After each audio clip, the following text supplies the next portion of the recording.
when it comes to selling a property, non-residents pay a flat rate of 19%, whether they're EU or non-EU. Exactly. Yeah.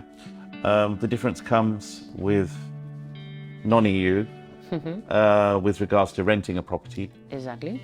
When they pay 24%. That's correct, yeah?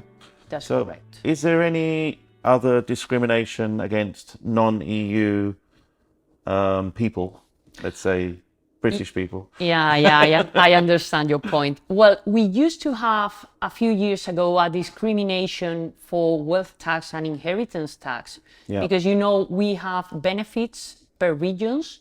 For example, in Andalucia, the inheritance tax has a 19% relief for inheritance between direct family.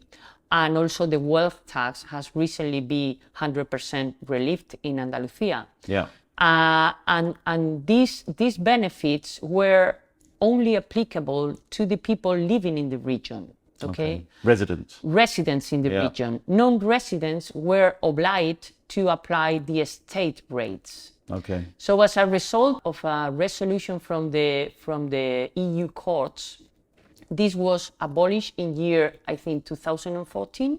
Okay. And they they ruled basically that we cannot discriminate people from the EU and give them a different treatment if their main property or their main asset was located, for example, in Andalucia or in Madrid. No? Okay.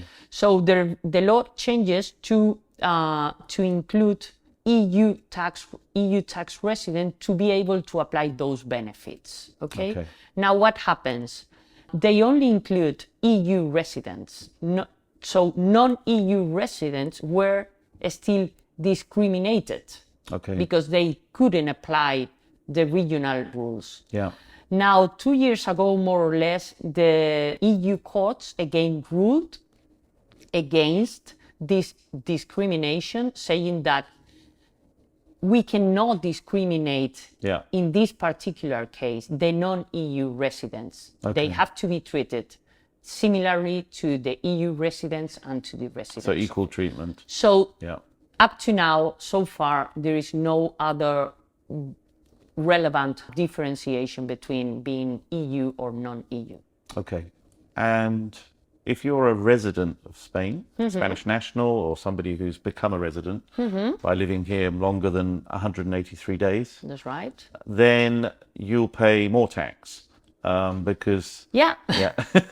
Unfortunately, yes. Yeah, because then it goes up, doesn't it? Yes, well, because we don't have, unfortunately, a fixed rate for capital gains. We have a progressive rate.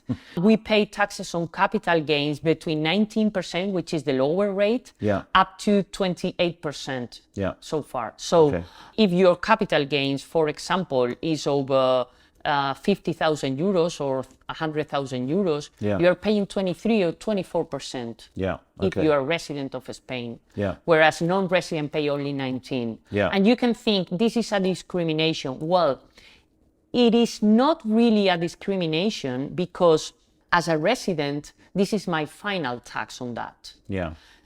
Whereas if you are non-resident, you are paying this tax in Spain, but then in your country of residence, you are supposed to pay again the same tax and crediting or deducting the tax you paid in Spain. So at the end of the day, probably the rate applicable is going to be something very similar. The tax man always wins. Yeah, sure.